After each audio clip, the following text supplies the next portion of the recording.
everyone, and welcome to Daily Newspaper Analysis, which is brought to you by LawSikho. So, today we have two articles for our discussion. The first one is from the Indian Express, which has been titled as Interpreting National Family Health Survey 5. And the second article is from Saturday's The Hindu newspaper, which has been titled as Forest Restoration for Net Zero. So the first article talks about that what have been the major outcomes of the report of the National Family Health Survey, though we have discussed it previously, so we'll take it up quickly this time. And the second article talks about that since India has pledged to become a net zero country by 2070, as it has recently pledged in the Conference of Parties 26 at Glasgow, so it has said that forest restoration or the reforestation or the afforestation will be the major step that it will be taking in this direction. This newspaper analysis has been presented by me. My name is Sheva Khan. I am a BA LLB law graduate and I have completed my graduation from Uttaranchal University in the year 2019. I completed my graduation with a gold medal in my batch, and I also have been a national debater and a public speaker. Right now at LawSikho, I'm working as an expert for current affairs and I'm also the manager for current affairs vertical. Let's see what is the multiple choice question from our previous discussions. The age of marriage for women has been increased to, your options are 19, 21, 23, or 25.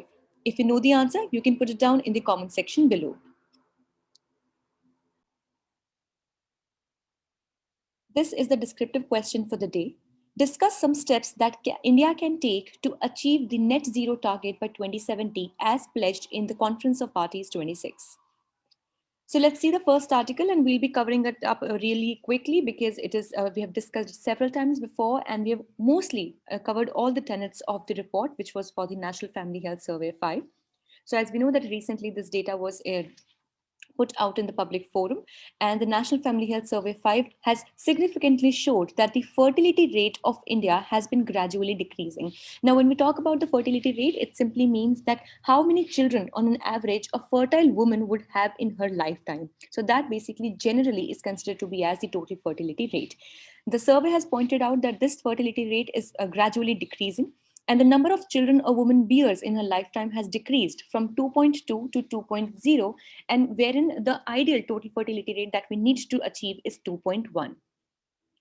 So let's interpret the data for the National Family Health Survey 2019 and 21. So firstly, the trend shows, as we have just seen, that we can expect a further fall in the fertility rate in women, which is decreasing as we know. Of the major states in this, Punjab, West Bengal, and Jammu and Kashmir, now the Union Territory, has witnessed a steep fall in the total fertility rate below 1.7. So while this metric needs attention, on the contrary, Bihar and Uttar Pradesh, with total fertility rate of 3 and 2.4 respectively, also need attention. So either we have some states or areas that are seeing a steep fall or decrease in the TFR. On the contrary, we have states like Bihar and Uttar Pradesh that have an increase in the level of TFR, that is the total fertility rate. Secondly, Bihar and Uttar Pradesh also have poor indicators for women, like the literacy among women is 57.8 in Bihar and 66.1 in UP, as against the total or the entire literacy in India, that is 71.5. So girls who have received 10 years of education is just 41% in India. And if we talk about Bihar, in UP, it's even worse, which is 28.8 and 39.3 respectively. So the usage of modern contraceptive methods, for example, we have various pills and etc. This also, this kind of a trend has also affected, or it has also brought up the decrease in the total fertility rate. So the modern contraceptive methods have actually increased, the usage has increased to 56.5%, which has further contributed in the decline of the fertility. So the present TFR is optimum for a population stabilization as opposed to an explosion. Now, if we talk about that, if will India be facing an explosion or what? So that definitely we can control the explosion, the population explosion in the coming times, but also we need to make sure that we hit the right balance when it comes to the TFR. It's not too much or not too less. Otherwise, instead of having a balanced population, we will rather have a very old, or the population will turn very old very quickly. So the sex ratio at birth, which is the SRB, has also increased to 929 per 1000 boys, which is more than what we had estimated. And the immediate attention on this regard has to be paid for Jharkhand, Bihar, Odisha, and Tamil Nadu for declining of the SRB, which is the sex ratio at birth. So again, the situation is not very good when it comes to the sex ratio at birth for the states like Jharkhand, Bihar, Odisha, and Tamil Nadu. So the proportion of stunted children, as basically we know that stunting is one of the kinds of malnutrition. It is basically when we have low height or less height as compared to the age of a child. So the proportion of stunted children below 5 years of age has also decreased, but the decrease has not been very, very significant. But yes, we have seen a decrease from approximately 38% to 35%. The government programs combating the stunting and dietary issues in children have been successfully implemented in this regard. Now, here we have the Poshan Abhiyan, and of course, we have the Nutrition Mission, which is also the Poshan Abhiyan, and of course, we have the midday meals. Though, yes, of course, we know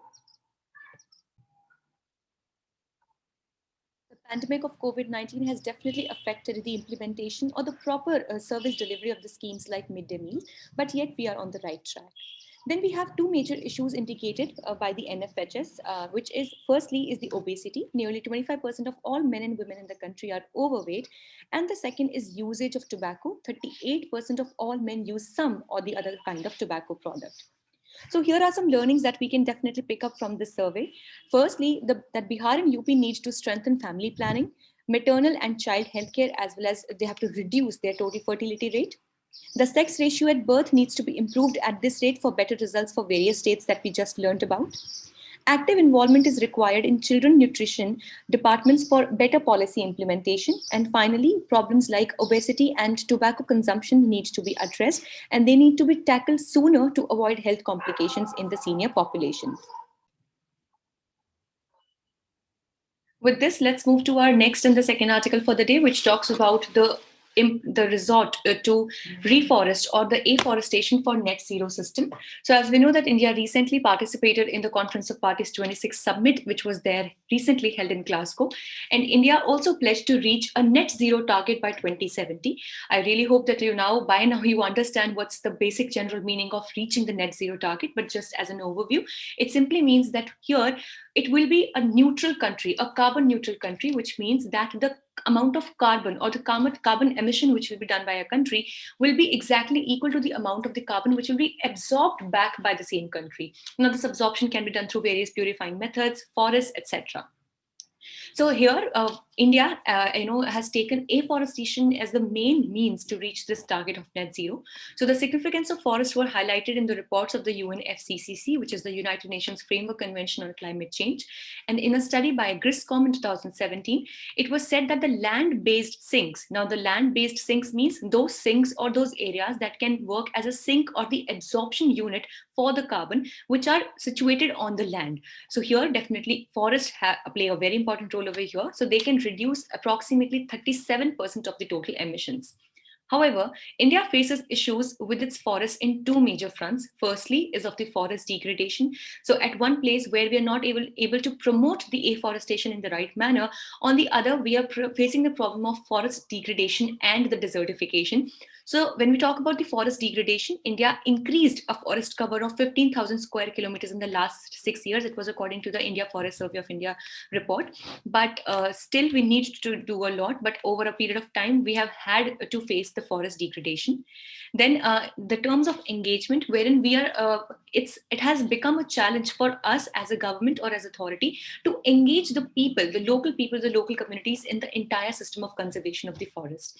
A very good example of this was the Chipko movement, but now people perhaps have become way too busy in their lives, but still very modern day example is of the RA forest, which was there in Mumbai, Maharashtra, wherein the people, they all came all on the streets just so that forest should not be cut down, because it served as a very important reservoir of the local people over there, and they wanted to conserve it.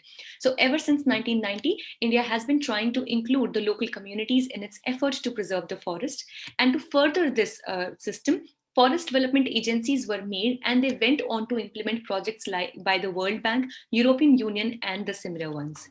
However, the central schemes since then, like Project Tiger, fire management, integrated development of wildlife habits, they have withered severely due to lack of funds and policy support. And that is why we should definitely be pumping in the right amount of funds and the right amount of political will to also get the right results out of these policies.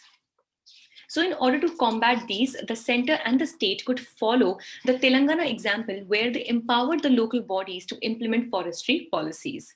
So, the financial and institutional support mechanisms should also be provided and stakeholders incentivized to boost the efforts.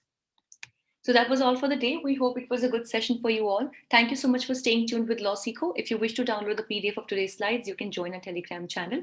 The link to this channel is available in the description box below, or you can scan the QR code that you can see on your screens right now. Also, for other crisp and exam-oriented content, please do not forget to follow us on our official Instagram channels for LawSikho Judiciary, CLAT Prep, UGC Net, as well as Law Finance Exam. Thank you so much.